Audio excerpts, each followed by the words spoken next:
Hey guys, it's Jesse from PS4Daily.com here, and today we're taking a look at an early, early, early, early pre-alpha build of Ninja Pizza Girl. Not as early as the build that you guys might have seen me play.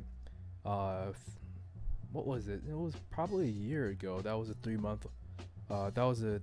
3-month in development build, but this one's more current but still pre-alpha. That's something I wanted to stress. So things you're going to see in this video are not final. They could be close, maybe not, I'm not too sure, but the things that you're going to see in this video aren't exactly indicative of what you might play when the product finally ships, but it's at least safe to say that it will maintain the same general formula, but the feel might be a little bit different.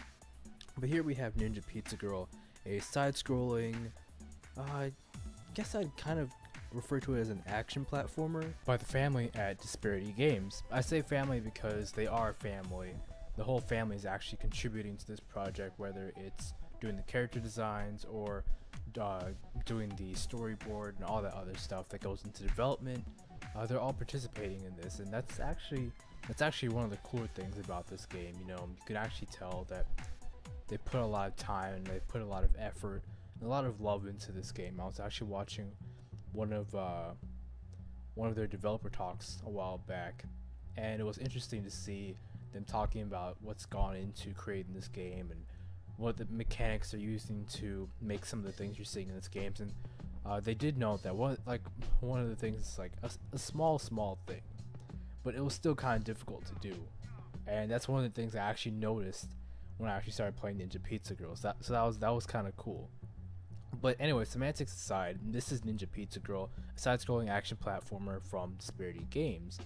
And so, as you guys have seen here, I played through the first level just now, introduced the characters, and the objective, which is to, well, for most levels, it's to go from point A to point B, dodging enemies and which you'll see later on, but dodging enemies and largely obstacles to deliver your pizza to the customer within the time limit, of course. And so I've been collecting these little triangle like power-ups, and Disparity Games has told me that things like that are going to come into play in the full game, so you'll be using those to change Gemma, the main character's outfits. That's nice. But this is a game that takes heavy inspiration from both Mirror's Edge and the Sonic the Hedgehog franchise. So Sonic's obvious in that, you know, there's a focus on speed, and it's a side-scrolling platformer, and as you guys can see here, there is that trail of rainbow. It's kind of, I mean, that might not be an exact reference to Sonic, but it is definitely something that reminds me of Sonic itself. While the Mirror's Edge comparison is the one that's largely going to come into play as you see Gemma, like Faith from Mirror's Edge, using a lot of parkour elements, whether it's wall jumping or vaulting over obstacles or sliding underneath something. There's a lot of influence that you can see in this game. So that's actually one of the things I really like about this game. One of the things that I wasn't expecting to change that much from the early build I played and from this build. In the early build I played, the rainbow element wasn't in there. So when I started up the game, I was surprised to see that, you know, when I was rolling at the proper time, or if I had gone like a certain distance without faltering, you know, there was that rainbow behind Gemma. And so the rainbow comes into play in that, you know, it brightens up your world and it kind of makes things more lively, which is really nice. It rewards the player for doing certain actions perfectly, but at the same time, it kind of leaves room for those less experienced players to, you know, still have fun without having to worry, oh, I don't have the rainbow telling beside me I'm not doing good enough, because, you know, you are doing good enough. You're just not doing, you know, you're not doing the best that you could be doing at that specific time. Another thing I like about the Ninja Pizza Girl game itself is that it manages to inject some humor into the game. It doesn't take itself too seriously. As you guys just saw there, Gemma was talking to a bully who, you know, wanted to do whatever to her, stop her from delivering her pizza in a certain amount of time. And so I had to dispose of her, but not before learning that Gemma got her ninja skills from a quick Google search. So that's pretty funny. And I actually had to dispose of these two after they pushed me down a lot. And as you guys can, that's actually a really important mechanic in this game. As you guys could see there, you know, instead of hitting me or whatever, they pushed me down and they started laughing at me, and they generally they bullied me. And that's a really important fundamental thing to this game. These bullies, they're not going to hurt you in any way except for pushing you down, I suppose, but they're gonna bully you. They're gonna, you know, put a damper on your spirits, and this is gonna cause Gemma to, you know, to kneel down on the ground. And the world's gonna get more bleak, and things are gonna get more, well, depressing. But I like to think that Ninja Pizza Girl sends a message in that, you know, by pressing the jump, or by repeatedly pressing the jump button, Gemma's gonna get back up, and she's gonna get charged and ready to go at whatever she needs to do again. And I like to think that, you know, it's sending a message out to, you know, the people who are depressed or people who have struggled through depression, because, you know, chances are at some point in time all of us have gone through depression, or all of us know somebody who's gone through depression, you know, at some point in their life. But yeah, so I like how it shows that, you know, you can, how do I approach this? Depression isn't something that you need, that has to get you down, and that there is a way out of it. But yeah, so anyway, moving on from that subject, another thing I do like about Ninja Pizza Girl are the graphics. Even though this is a very early build of the game, and it can only get better, the game looks beautiful as is. Wow, I didn't realize how bad I was at this game. But yeah, the game could only get better, and right now it looks really good. I like how when you get your groove going, or however you want to refer to it. I don't believe there's an official there's an official term to the rainbow mechanic, but when you get your groove going, you know, everything becomes brighter. And I do like how, you know, there is an emphasis on color in this game, and how everything's really beautiful. Obviously, as you can see from the close-ups, when Gemma's actually done delivering her packages, Gemma's character model itself doesn't look too good, but I'll probably chalk that one up to it being a pre-alpha build. So hopefully that can only improve once the game is actually finished. Mechanics wise, you know, gameplay mechanics wise, everything's pretty solid. Gemma is a little bit floaty when she's walking, and she won't stop immediately, or she won't, you know, go immediately. Kind of reminds me of how Luigi controls in the Super Mario Brothers series.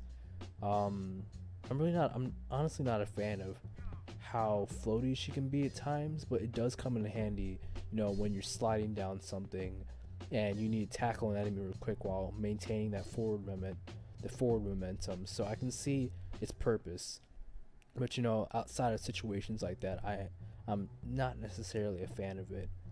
And to take down the enemies, you can either use your forward momentum to your advantage and just crouch, and they will slop. Gemma will slide on the ground, and the guys will trip up, or you can do a Sonic the Hedgehog homing attack like thing, where you double jump and she just kind of homes into them and kicks them. It's pretty cool. It still allows you to maintain that forward momentum, which is all too critical to help you get the best time once you're delivering the pizza. So anyway, that's really all I have to say about Ninja Pizza Girl right now. You know, it's a really good game at the moment. I really don't have any major complaints about it. You know, it's still a pre-alpha build, really early in development. Something that Disparity Games is looking into getting on the PS4, maybe even the PS Vita, but they do have certification or whatever to bring it to the Wii U, and I believe the Xbox One as well. So, you know, Xbox and Nintendo people expect to see that somewhere in your future on those consoles. I'm Jesse from PS4Daily.com here, and I'll see you guys later.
Bye.